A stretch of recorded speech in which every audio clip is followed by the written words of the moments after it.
certinho?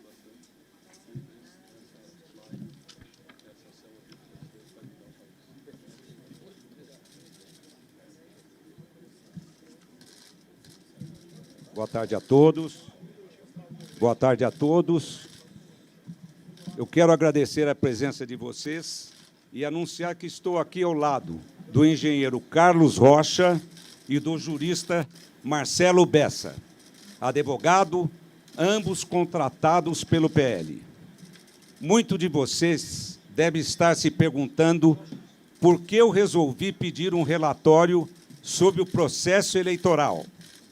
Eu queria responder a essa indagação lembrando que foi o próprio Tribunal Superior Eleitoral, lá atrás, que nos deu essa incumbência, abrindo a possibilidade de que o PL e outros partidos pudessem ter acesso ao sistema da Justiça Eleitoral e às instalações do TSE. Quero dizer que nós estamos aqui hoje com uma única intenção: contribuir para o fortalecimento da democracia do nosso país. Nós temos a certeza que estamos fortalecendo a democracia, fortalecemos o Brasil. Eu quero dizer com toda humildade que nós do PL não somos especialistas em segurança de dados. Por isso, fomos atrás de técnicos que fizessem esse trabalho para garantir a transparência do processo eleitoral. Até porque eu, Valdemar, fui eleito com urna eletrônica. As bancadas do PL foram eleitas com urna eletrônica.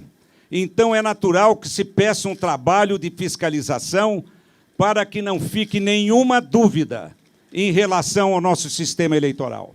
Dessa forma, contratamos técnicos e especialistas em segurança de dados para poder discutir tecnicamente com os funcionários do TSE o que é salutar e saudável para a própria democracia. Então, hoje, será apresentado pelo engenheiro Carlos Rocha, que liderou esse estudo técnico e que irá comentar aqui para vocês alguns pontos que merecem ser observados. E eu confesso que fiquei surpreso.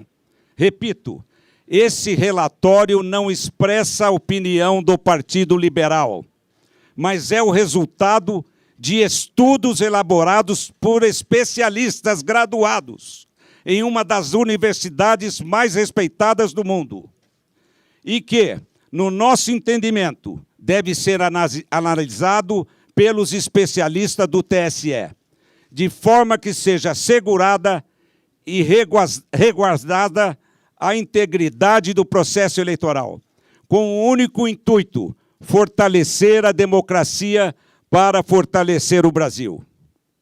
Com a palavra, o engenheiro Carlos Rocha. Boa tarde a todos. Muito obrigado aqui pela oportunidade de falar com vocês.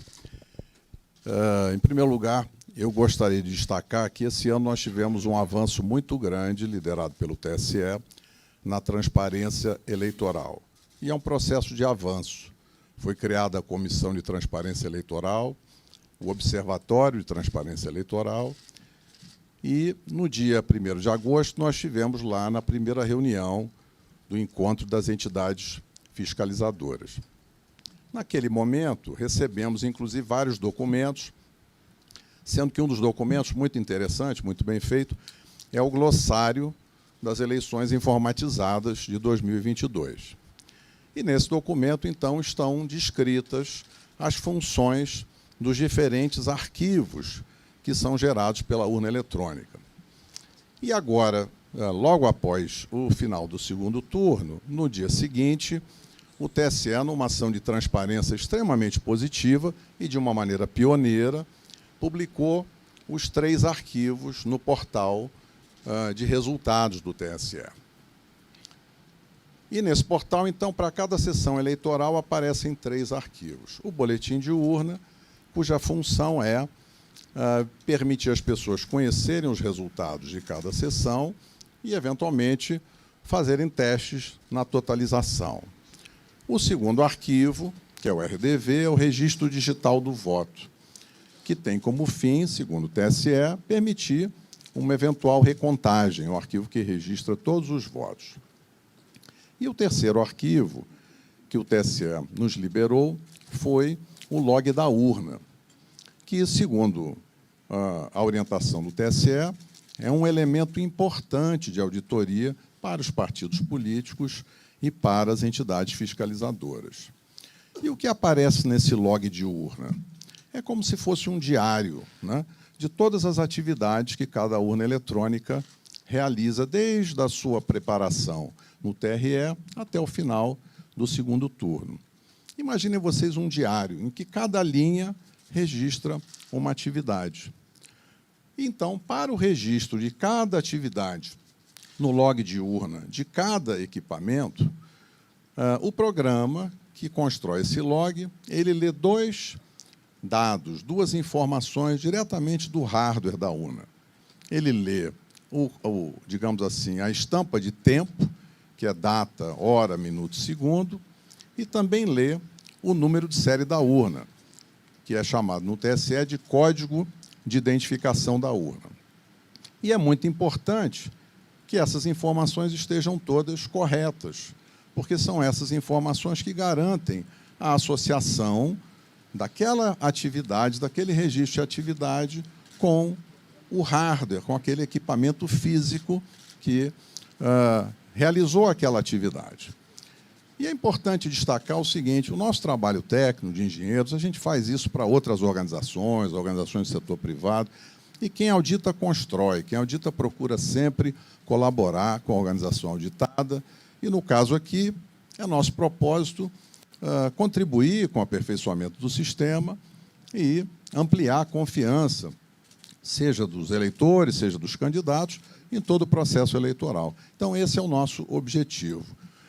E, nessa linha, então, seguindo a orientação do TSE, fomos analisar os arquivos log de urna, que é esse elemento de auditoria que, pela primeira vez, foi divulgado junto com os boletins de urna.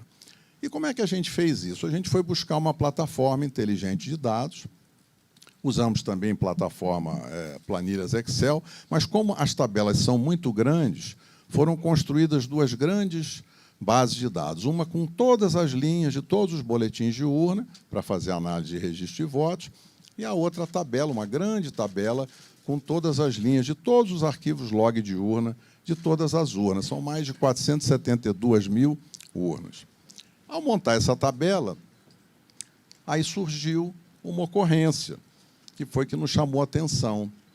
Em alguns milhões, na realidade, em alguns bilhões de linhas, aparece apenas um número, que é um número inválido, ele está fora da faixa de numeração. Os códigos de identificação da urna, que são o número de série, eles vão até um valor de 2 milhões e pouco. E esse número que aparece lá é um número de 67 milhões e uns quebrados. Ora, buscamos diversas formas de encontrar mais informações, mas, infelizmente, ficou constatado nesse trabalho da equipe técnica que há dois comportamentos diferentes. Um comportamento das urnas novas, né? Que são as urnas modelo UE 2020, que chegaram recentemente.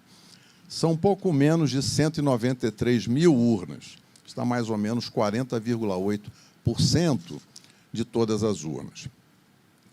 E, nessas urnas 2020, o arquivo é gerado na forma esperada. Então, em cada linha que registra cada atividade, aparece o código de identificação da urna correto, que permite associar, então, vincular aquela linha de registro de atividade à urna que realizou aquela atividade.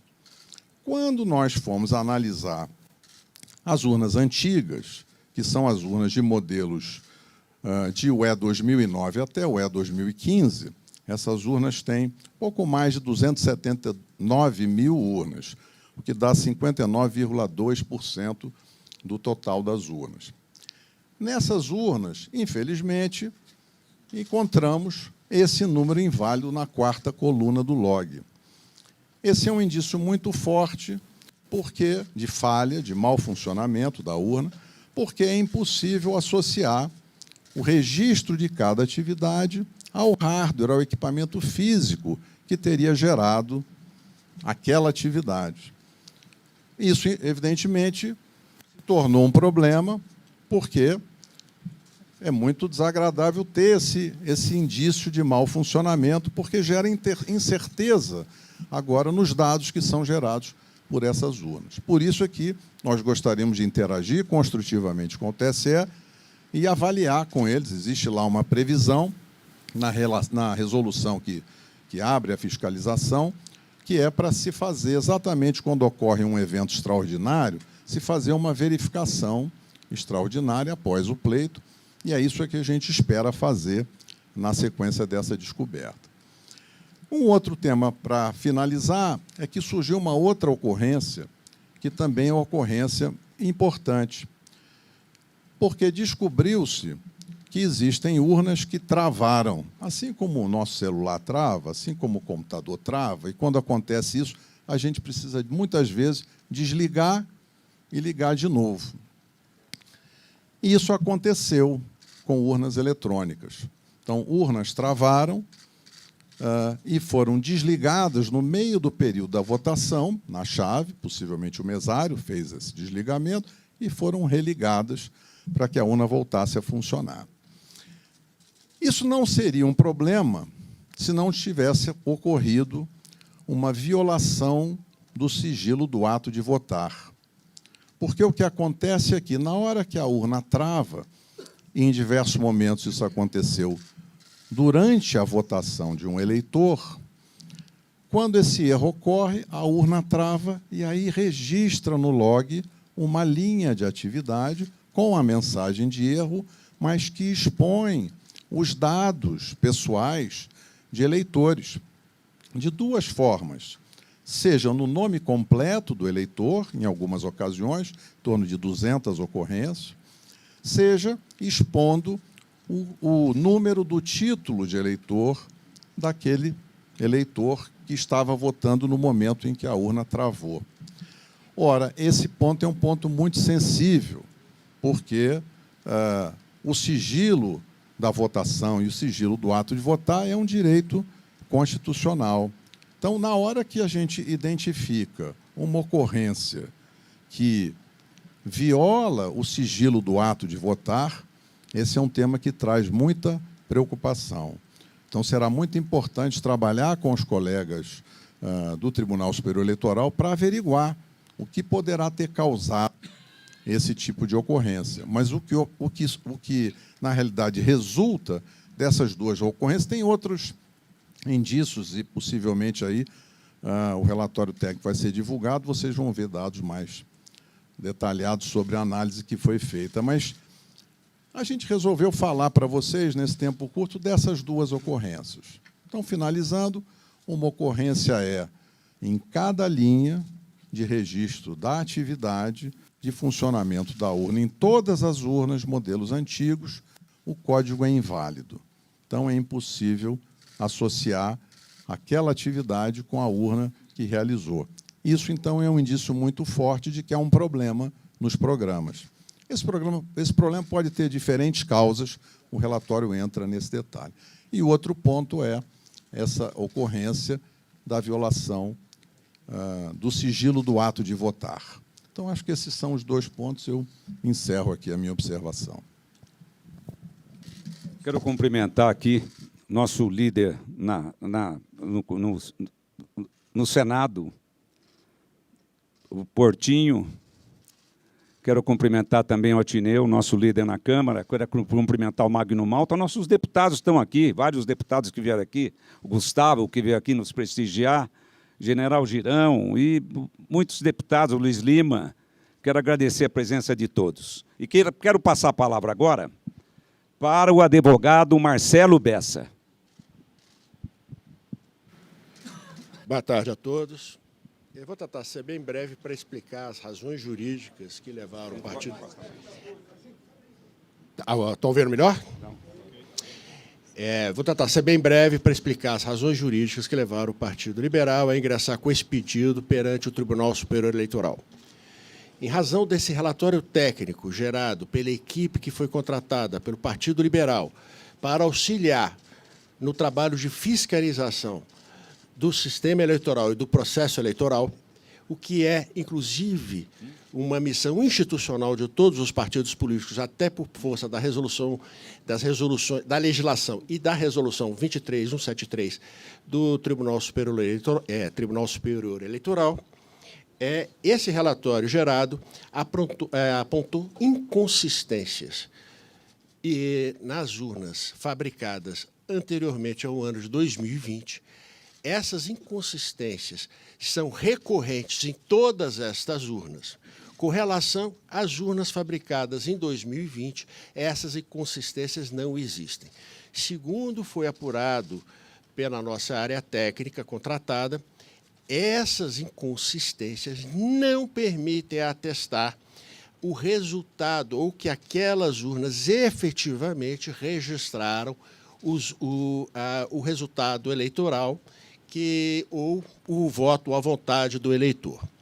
Isso não quer dizer que ocorreu uma fraude, mas é uma possibilidade de fragilidade que leva aqui. Não se tem a certeza, segundo foi apurado pela nossa área técnica, de que aquelas urnas tenham credibilidade o suficiente para atestarem aquela votação.